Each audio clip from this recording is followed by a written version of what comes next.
All right, we are recording now, Dr. Gary Green. It is great to have you on the podcast. Appreciate you joining, especially when we were just chatting before we went on about your pretty much endless days working with Cal football and writing up those reports. But I discovered you by way of Florida State. You popped in for a presentation, had a quick fire alarm, so we did a little bit outdoors as well. You did a nice job adapting to some adversity and doing pretty well. But I Thank you. left, like I was saying, super interested in your work, especially as a new coach.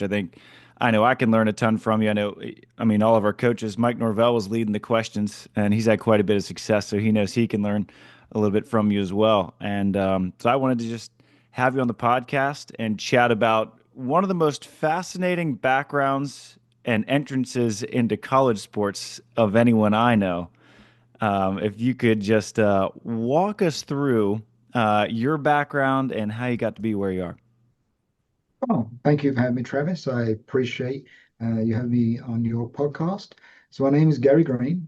I am a professor, but originally I started as a policeman. So I actually started many years ago as a policeman in England. And every couple of the years, there's basically a competition between the different services. So, for instance, Army, Navy, etc., Police Force, Coast Guard. And I happened to win my section. And then a couple of weeks after that, I was basically asked, would I like to get some additional training? And when I asked what for, they said, we can't tell you, but we'll see how it goes. And so basically, I got to train in a private facility for the best part of 2 years, where I was taught to study people, what you would call profiling. And so I got into that, and then I served basically as a policeman and for the British government, off and on for about 4 to 5 years. And then when I got out of there, I actually just sort of traveled the world for various reasons. Ended up by accident in Penn Station in New York. As I walked out, a young man was actually, well, a gentleman was being mugged. I stopped the mugging. He happened to be a chancellor of a different university and got to know him over lunch. He bought me lunch and he actually gave me a reference to apply to university. So I actually ended up going to university in the States, getting my second master's and my doctorate in what was then called recreational leisure studies, but I actually study what's called human dimensions in that. So I kind of study why people do what they do. The difference is now when I study it, nobody shoots with me, so it's much nicer than it used to be. And so I was here for about 3 years, got to know a coach really well. And one day he said, we've got this recruit coming in. Would you mind just looking at this recruit and sort of balancing how to balance academics and football? So I started talking to the recruit and I came out and the coach said to me, had to be a football coach. He said to me, we're really trying to get the dad to come here, but the dad doesn't want to come here. Well, the dad was like 6'5", and the mother was like a hobbit. She was tiny. So I looked at him and said, well, actually, the dad does want to come. He said, well, how do you know that? I said, well, the body language is all good. I said, how do you know that? I said, well, I used to study people for a living. At which point he said, well, that's great. So actually it isn't, because the simple reason is in that family, what will happen is the mother will make the decision. So what should we do? I said, you should actually focus your efforts, your recruit efforts on the mother. So they did. And Sunday night, the recruit signed, and the mother said, well, my son's going to come here because they paid attention to me. And in my household, I make the decision. So the very next day, I started helping this coach with his recruiting. And I've been doing it for about 6 months, and I'd watched his recruiting process. And one day I just said to him, why don't you evaluate your recruiting? So how would we do that? I said, actually, I have no idea. But as I study people and I study surveying and I study interviewing, let me think, see what I can come up with. Well, 2 years later, I came up with a system that is basically, in many ways, common sense. So, for instance, if I'm looking at recruiting, I will come in and interview all the freshmen, all the sophomores, and all your transfer students, any particular team. And I ask them this list of about 57 questions. Who did you spend time with? What did you want to talk about? How long did you want to have with the athletes? Where did you want to go during the visit? What was the most important support staff to see? What did you want to talk about? And so I've got this data set now where from interviews, because every team's different. And basically, 60% of what every team does is the same.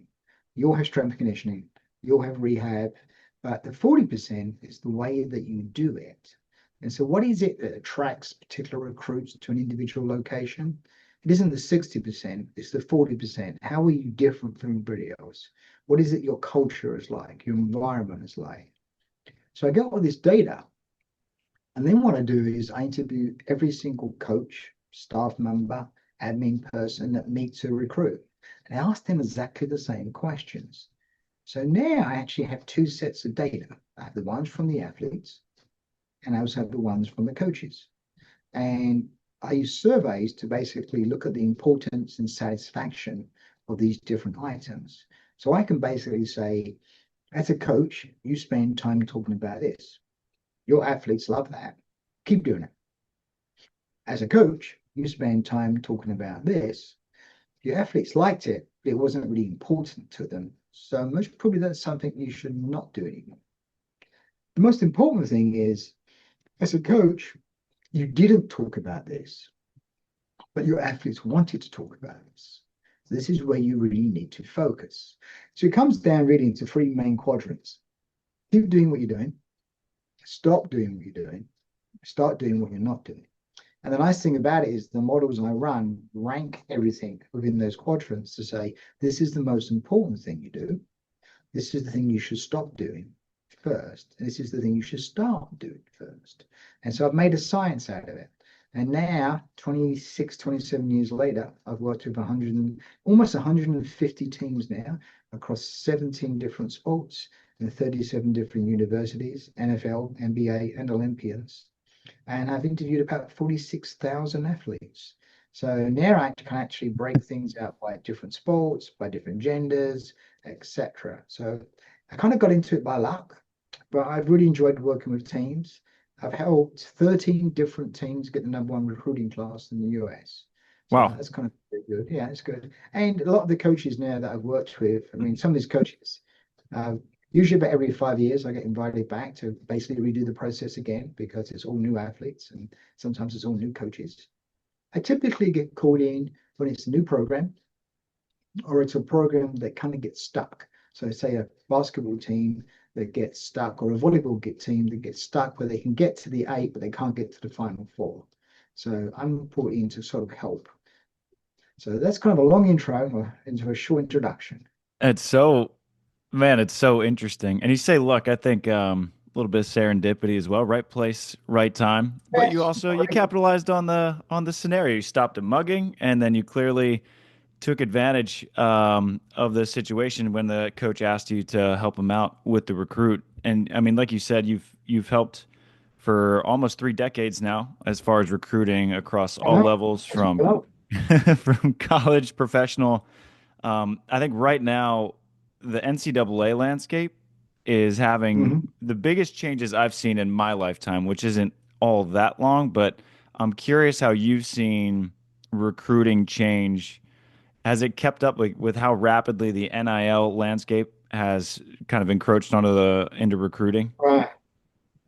So it's interesting because I always ask athletes every time I interview an athlete, where I'm interviewing or surveying, I always ask them, what is it that attracts you to programs? What is it you want to see? What is it you want to talk about? And about a year and a half ago, because of the NIL, I actually asked the question, what's the most important to talk about? Is it NIL? Is it scholarships? Is it how you see yourself fit in the team?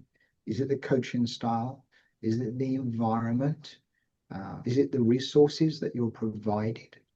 Um, is it where the team is winning or not winning? So I asked these multiple questions. And originally I did it on 500 athletes. I interview about 1,500 athletes every year. And the results came back. And what really surprised me was that NIL and scholarships are actually towards the bottom. The #1 answer was how I fit the team. How will they develop me? What is the environment like? And so I thought I must have done something wrong. So I actually did it on another 500 athletes. and I got the same results. So I ended up doing it on about 2,500 athletes across 5 different sports.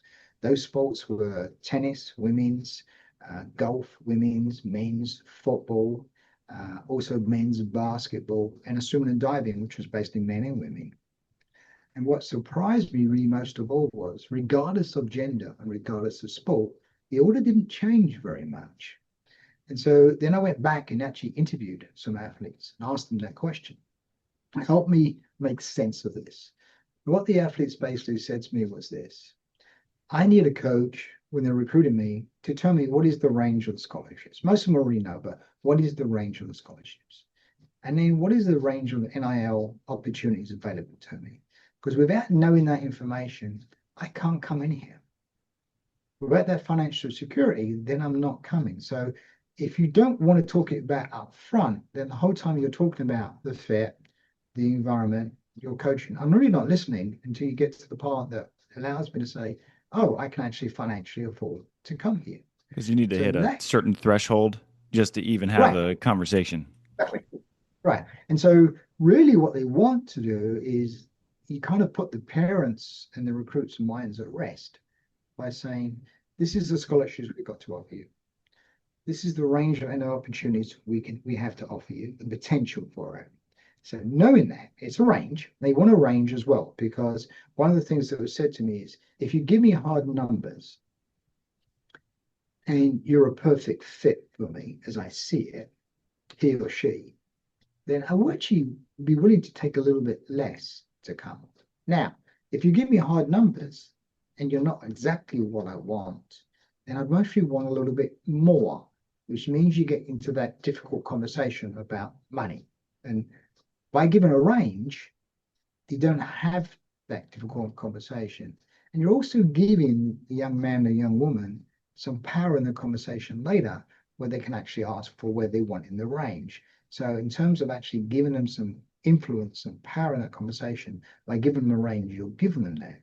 And once you say that to parents and young men, young women, then you can really focus on the conversation that's most important to them, which is, how do you see them feeling? How do you see them impacting the team?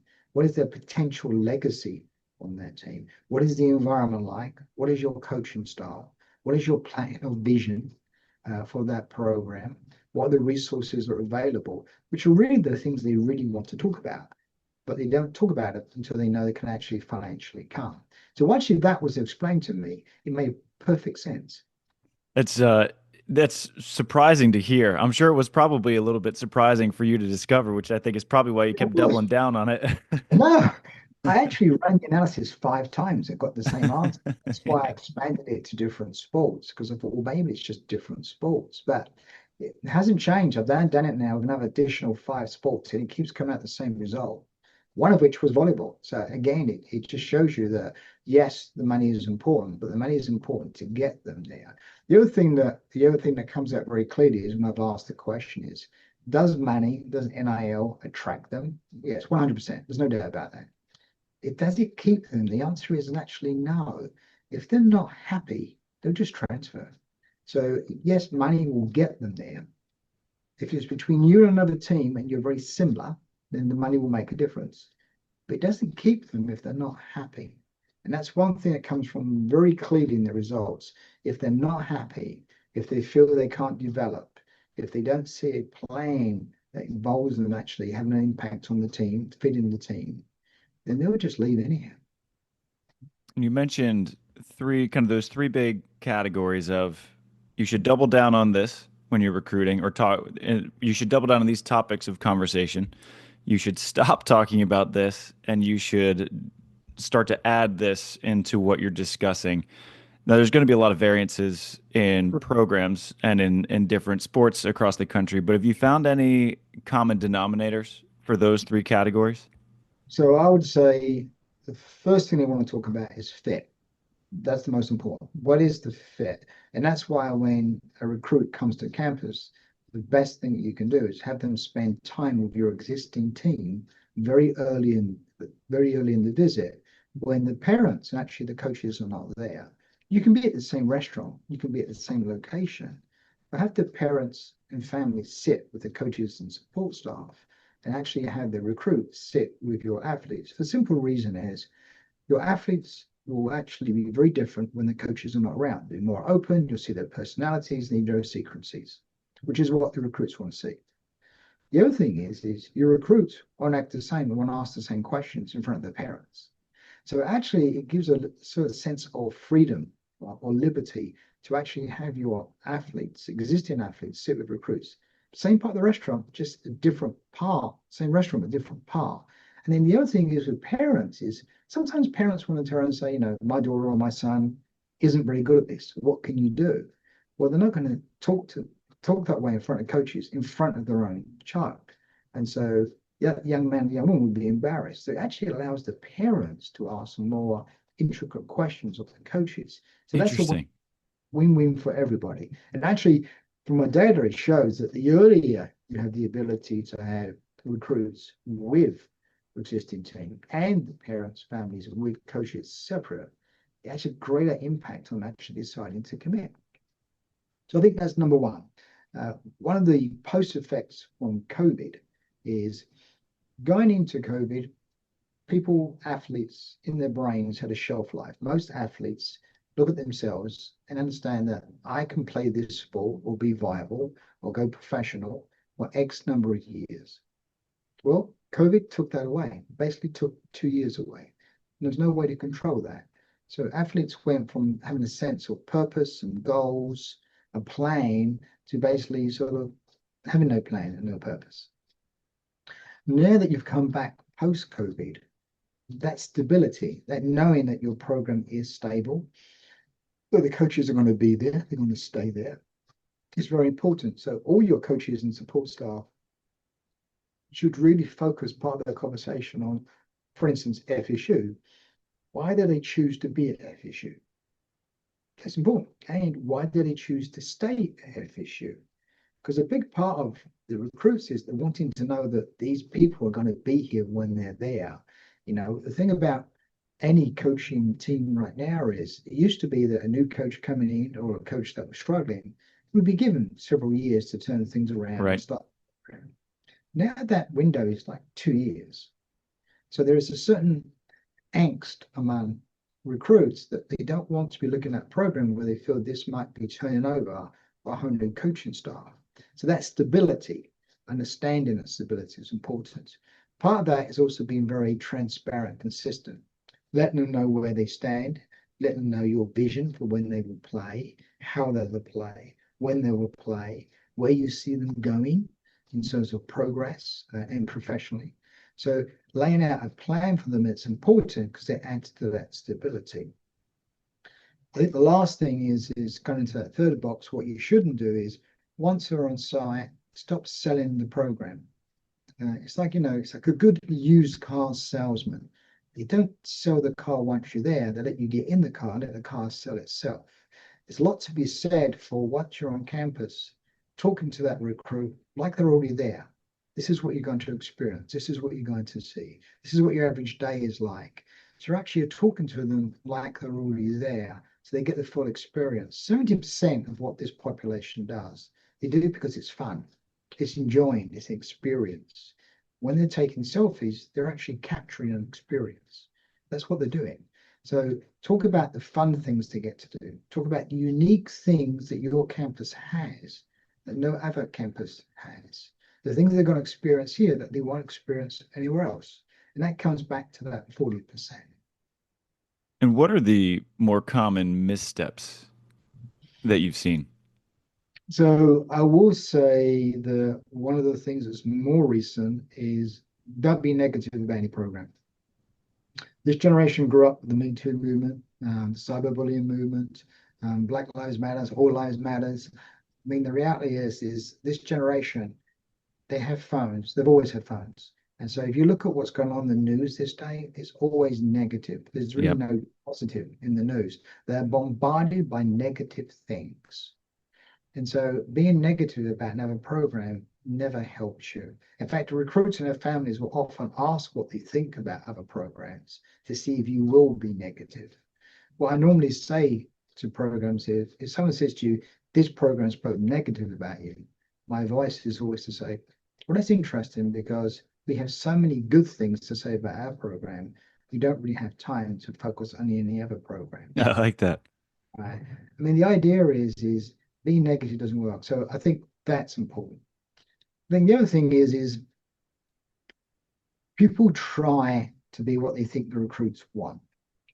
And the reality is they're going to come to you because of who you are.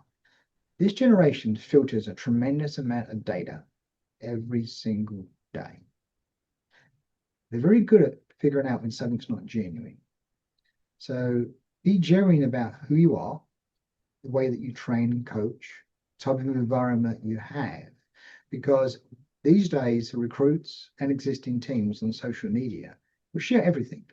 Recruits will even share stuff about a visit against someone they know is their opponent for position. It's strange, but they do it. Makes no sense, but they do. Very open. It's a pretty good thing, to be honest. They're very open. But the thing that is if you're saying something about your program or the way that you coach, and it's not the same thing that your athletes are sharing, then you lose all credibility. And once you lose that credibility, trying to get it back is really, really difficult. So as I say to coach, regardless of what you got in terms of facilities, regardless of what you got in terms of resources, the most important thing is to be you. Because what you really want to know is what are you like as a person?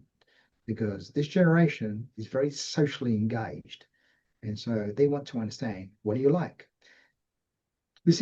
Millennials are slightly different. With millennials, because you were a good coach, they will listen to you. If you tell them to do X, they will do X. Gen Z has always been brought up with a very curious mind. They want to know why. They're always going to ask you, why should I do that? How does it relate to me? It's always about them, but in a very particular way in terms of general, sort of generic emails, texts, conversations don't really work with them because they have so much information. So it's about the quality over the quantity. So this generation, it's really important to actually address them as individuals, which means you have to know them as people as well as athletes. There's a saying I say with Gen Z, if you don't know them as people, you can't coach them as athletes. And it's very I like true. that. This is a generation that will care about you when you show you care about them. This is a generation that will invest in you and your program when you invest in them. This is a generation that will give you some respect when you show them some respect. So it's kind of a mutual agreement. It's not this idea that I'm the coach, I say this, you do this because I'm the coach, I've got this experience. If you want to get the best out of this generation, then you've got to invest, you've got to be honest, you've got to trust, and you've got to know them as well as they trust, invest, and care about you. And how difficult do you think that is for a lot of coaches today who are either millennials or a couple generations older who grew up maybe a little bit more just tough-minded, what coach says you do, and they Right. order it? I feel like there's got to be a lot of frustration among coaches. We're like, well, I just listened to what my coach said, and these kids aren't doing Right. anything. Well, thing is we have different generational things because of society, technology, the things that happen in society shape us. So the reality is different generations are shaped by what goes on around them. So you could turn around and say, well, as a coach, I did this, or as a player, I did this. But you were a different generation at a different time in a different society. So society has changed. Parenting styles have changed. Everything evolves, which means coaching styles must also change.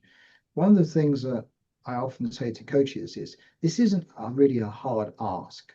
It's like I talked to a basketball coach recently, and I just said to him, "What time does your practice start?" They said, "Well, 2 o'clock." I said, "Okay, what time do you get down there?" I said, 2 o'clock. So what time do the athletes get down there? 1:30, they start stretching, they're just talking. I said, then you really need to be there at 1:30. I said, well, why? I said, because you need to hear them talking to each other, bantering with each other, listen to what they're talking about, and just basically get to know them as people. And then when it comes 2 o'clock, yes, you're the coach. And then after that, you're more available afterwards. So the easiest time to talk to a coach isn't office hours or coaching hours, like a professor. Office hours are good for professors. They're not good for students. What's the best time to talk to a professor? Best time to talk to a coach is right before practice or right after practice. You know, I say to people, if you want, I did this with an NFL coach recently. An NFL coach I know really well said to me, none of the athletes ever come to my office. I said, well, I'm a personal coach, but your office is on the top floor, far corner.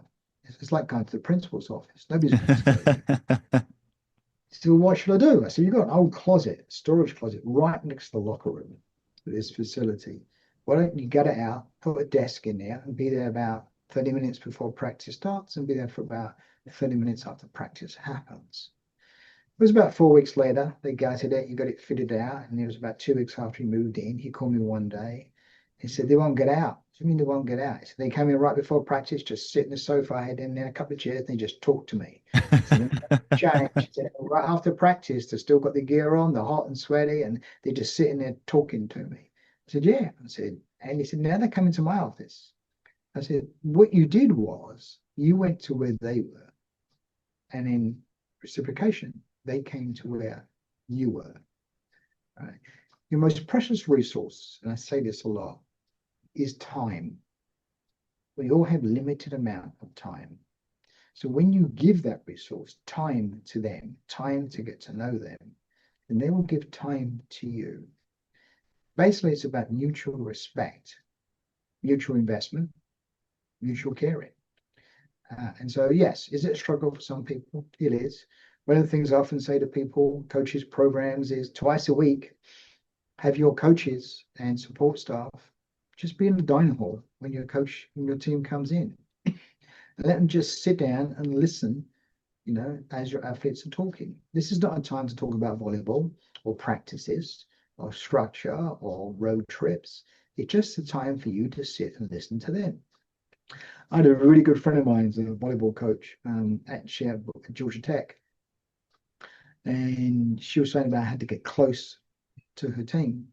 And one of the things I said to her was, well, just sit down and have lunch with them. So she called me up. It was several weeks later. Excuse me. She called me up and said, this is a waste of my time. I'm sitting there and watching cat videos. And I'm just watching cat videos. So I said, well, have you asked the team what they think? And she said, well, no. So why don't you ask them? So it was a couple of days later, she called me up and she said, they think it's great. They love having me there. I said, yeah, it's not about that. It's about the fact that you're spending time with them. That's the key. I see this often on trips where the coaches on the buses will sit at the front. And I said to coaches, well, why don't you just slide back and sit in the seat next to someone 5, 10 minutes? Do that for about the first 20 minutes on the coaching trip. And then let them be by themselves.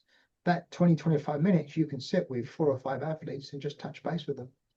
And after the tournament or the meet, do the same thing. First 20, 25 minutes as you leave, and then let them get settled because some of them will go to sleep and some of them will be calling their friends. But in 20, 25 minutes, you can sit down and you can actually get to interact with a lot of people in your staff.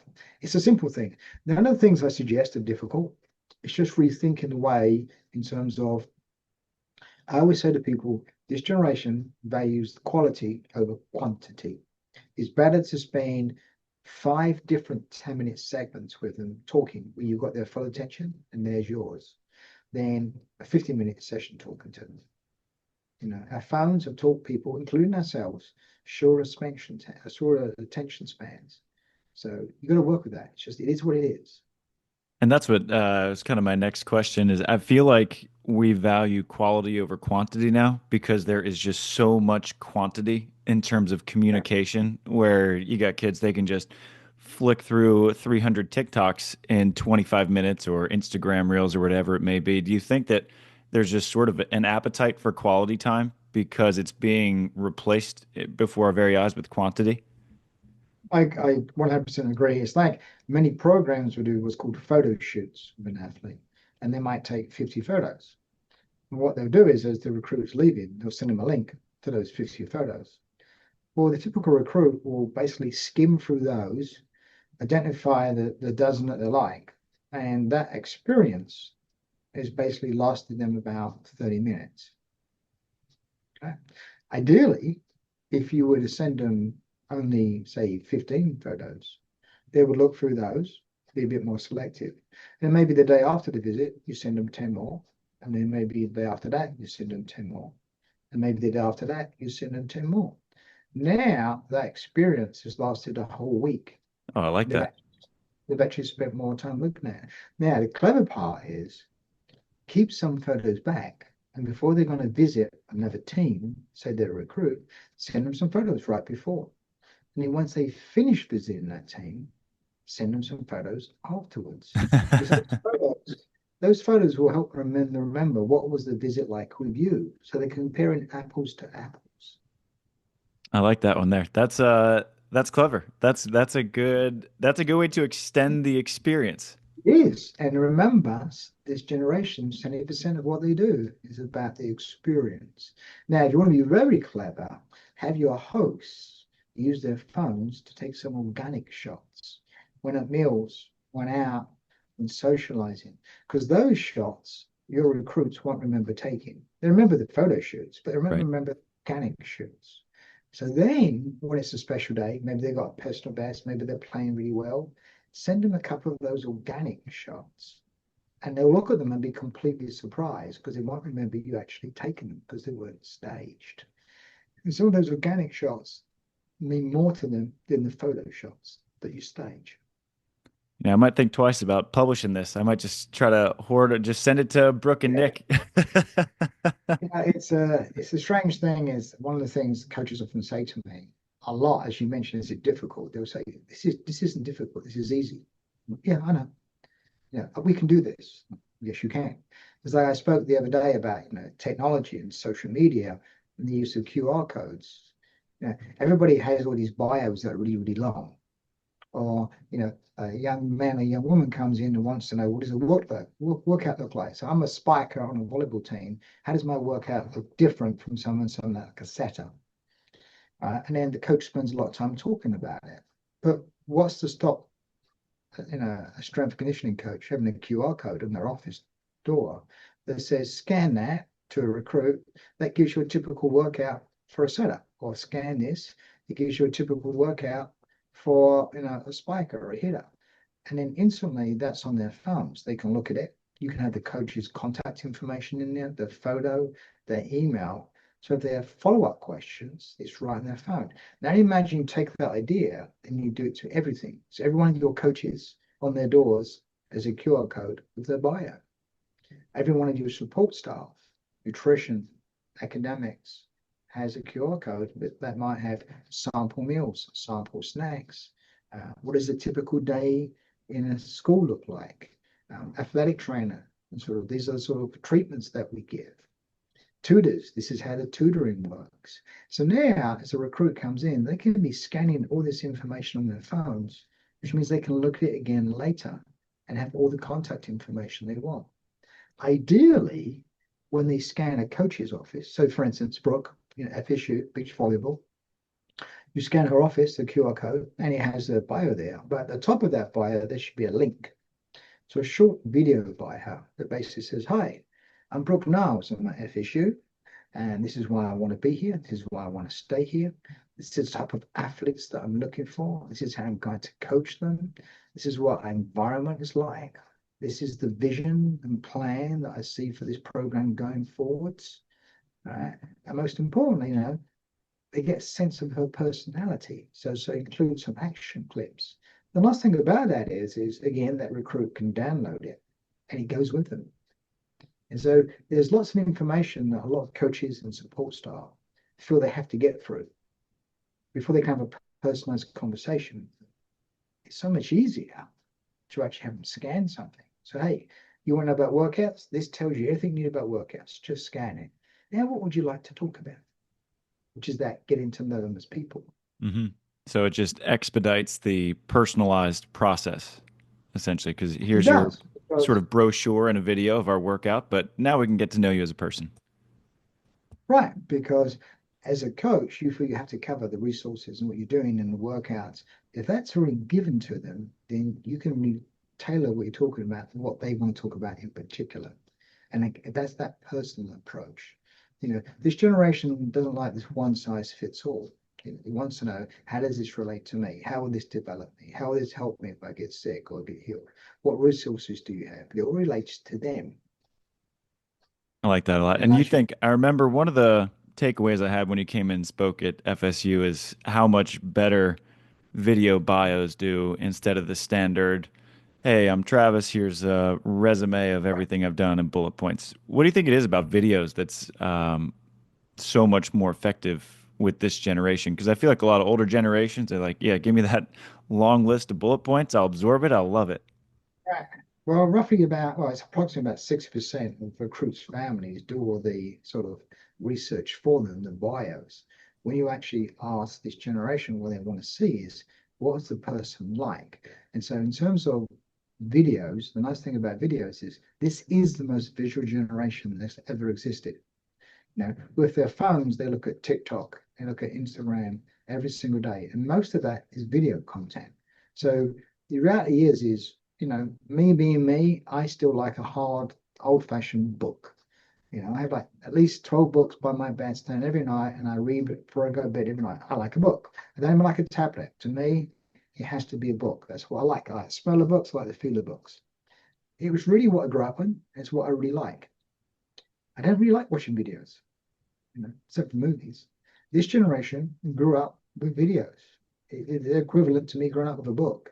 It's what they're used to. It's what they like, and it actually fits. In terms of time wise, it's a shorter period. It's like this 60 seconds. You tend to think of things in short amounts of periods now. You know, Someone said to me the other day, "Who has time to read a book?" I thought an interesting. Right. But the reality is you're a traveling song man. You got to take a book with you, which is why audio is now really good. Audio books, people love them. You know. So now on a plane or they're traveling, that recruit can watch that video. Not only can they watch it, they can actually slow it down, go back, rewind it, overplay it, share it. And the energy from a coach or a support member comes through every single time. And it's that energy that allows them to think about, what is this person like? Do I like what I'm seeing? Do I like how they feel? Do I think I can be coached by them? And a book doesn't give you that. But a video does capture that if it's done well. So I think it's simplicity. It's the fact that it loads on their phone. It's the fact that they can watch it and review it. And the fact that they grew up watching this. It's just what they're used to. And while we're on the topic of this generation being the most visual that we've had, a lot of coaches I know wrestle with social media on their teams. I've seen a handful of football coaches, they've banned TikTok in the locker rooms and just have their teams off of social media during their season. And I'm curious, what are your thoughts on social media? Because I think it's not going away. It's just a part of Yeah. our lives. So do we just try to encourage them to use it as a tool? Do we accept it? Do we do we fight against it? So I think fighting against it is waste of time because it's not going to go anywhere. So it's like the ocean. It's like trying to push back the tide. It isn't going anywhere. It's going to keep coming in. So you might as well get used to it. So I do think that giving guidelines. So is social media, does social media distract? It does. It allows them to connect, and those connections are actually important in terms of resiliency, connecting to people, understanding people, being able to reach out to people. I think it's good to this generation. However, I know many coaches that will say that once you're in the locker room, it's about the team. It's not about you as an individual. I've seen students before in class sit next to each other, text each other. And I'm like, who are you texting? The person sit next to you.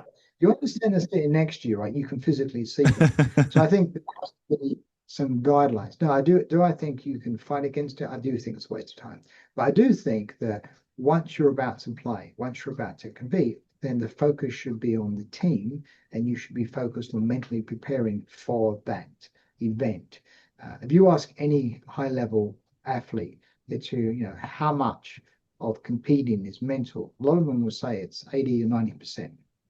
Well, you can't be ready to compete 80, 90% if you're just watching a TikTok about two cats fighting in the mirror. It's just not. So I do think it's important that some boundaries are placed in terms of, but it's not about taking I wouldn't phrase it as we're taking social media away. I would phrase it that you need to focus on the team and be part of your team and be on the same plan of what you're going to do. You should be visualizing what you're going to do, how the team is going to work together. This is the time that as a team, you should be coming together. And I think that's a different argument. Now, as coaches say, the reality is they're going to look on social media about you. So having a social media presence is important. But that presence needs to be balanced between you as a person and you as a coach. Because again, just stating that you trained here, played here, did this, doesn't tell them about you. Now, one of the things I just said during my talk is right behind me. Actually, I'll show you. I can move this very quickly and I'll show you. But if Yeah, I bring do it over. that, see, can you see Yep. that? Yep. You do. Little So Scooby like Doo. people come to my office and everyone gets to know me and says, Professor Green. I say yes. And they all look past me and they go, oh, you have a big picture of Scooby Doo. Like I do. And they say, why? And I said, because my dad likes Scooby Doo. I remember watching Scooby Doo with my dad. My kids like Scooby Doo. I like Scooby Doo. I like watching Scooby Doo with my kids. And every single one that comes in looks at me and then goes, Rot, and they laugh. And people say, well, why do you have Scooby Doo? I said, because it makes people laugh and they forget I'm a professor and they get to know me as a person.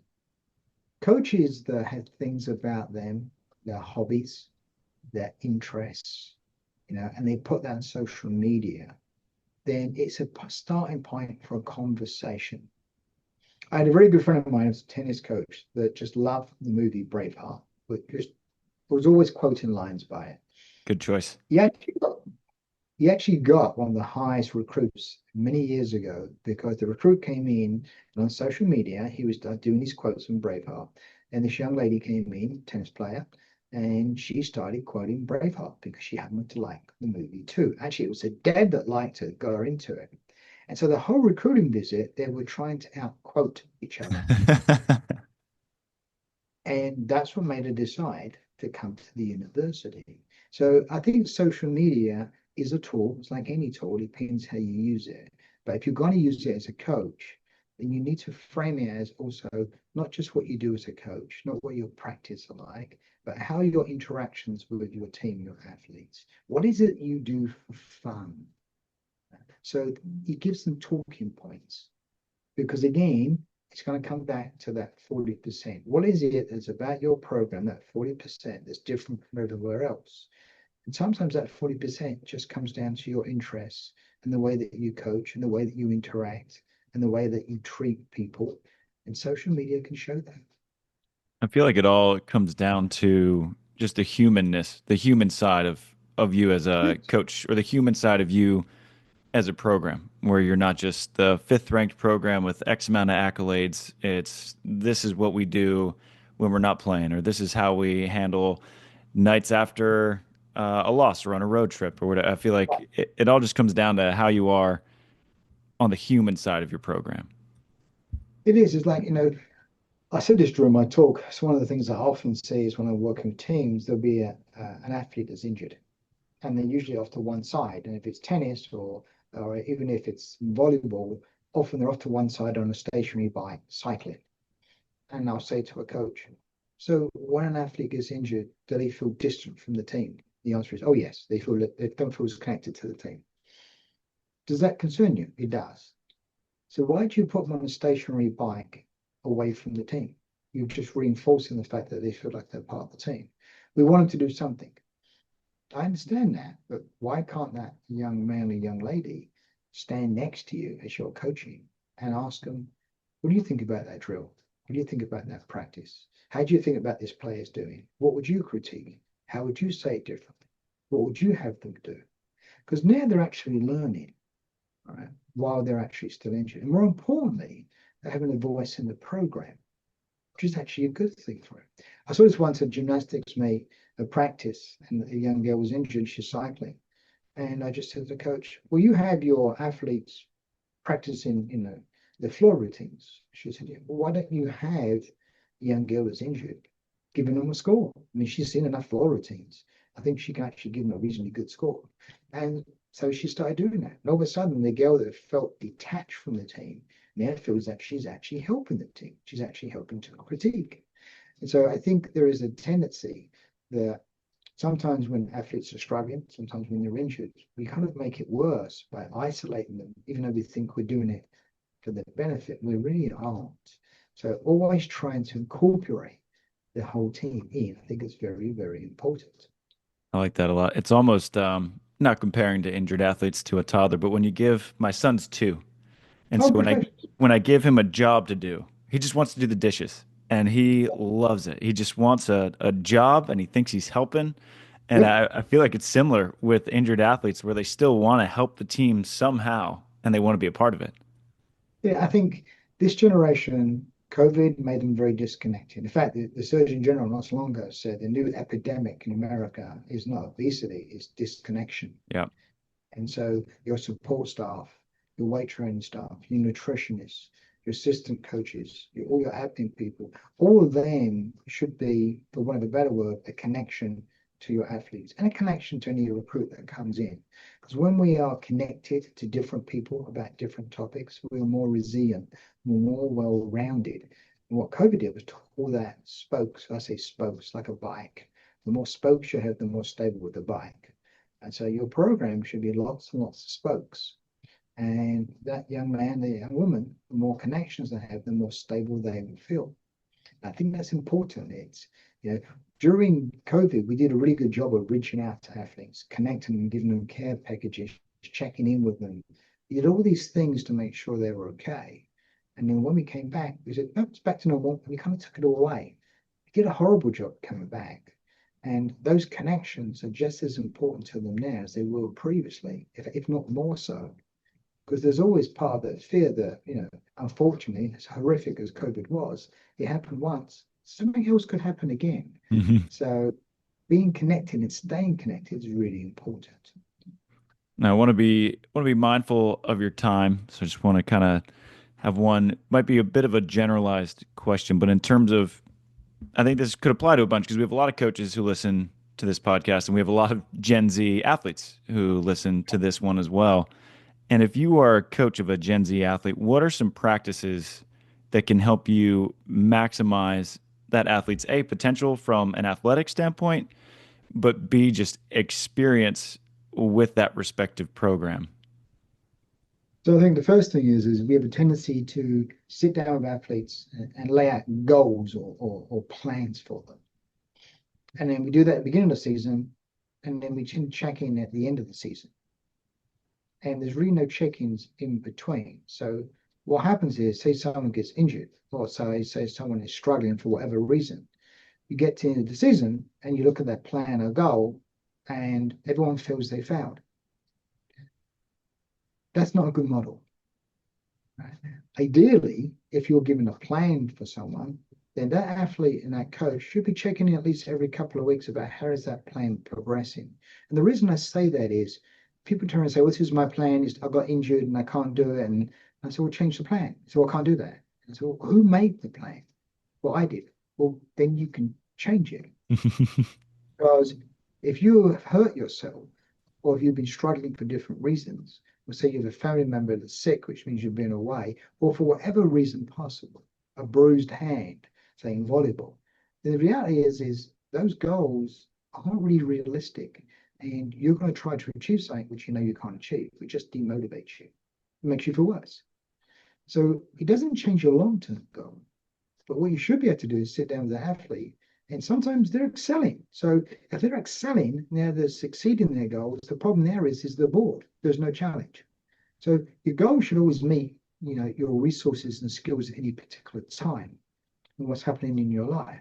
So coaches and athletes need to be very cognizant of those goals, and if it's necessary, move them up or move them down. It doesn't change the long-term goal, but if you're struggling, a goal will demotivate you, will actually take away your motivation if you know there's no way you're going to do it. And checking in the end of the semester, it's too late to change anything. So I think it's important that there's that communication between the athlete and the coach about goals and motivations, what it is that motivates people and why it motivates them. And does it change? Sometimes it does change. So that's one. I think another thing is, you know, it's good for athletes to get to know their coaches. It's good for coaches to get to know their athletes. But that's a two-way street. If the only time that I'm going to talk to my coach is when it's during practice, and the only time the coach is going to talk to me is during practice, then neither of us are really achieving that goal. So it's important, and it behooves both the coach and the athlete that if you really want to make it a team, then those conversations should be happening in the hallways, at lunchtimes, over breakfast, at different times in different arenas. We act differently in different environments. Someone on a game is not in the same mindset as someone sitting down and a cup of coffee and a bagel. It just isn't. So it's important to get to know people in different environments and to make those engagements. I think that's important. Within teams, it's important to get to know everyone within your team. We tend to form cliques, offense, defense, special teams, hitters versus setters.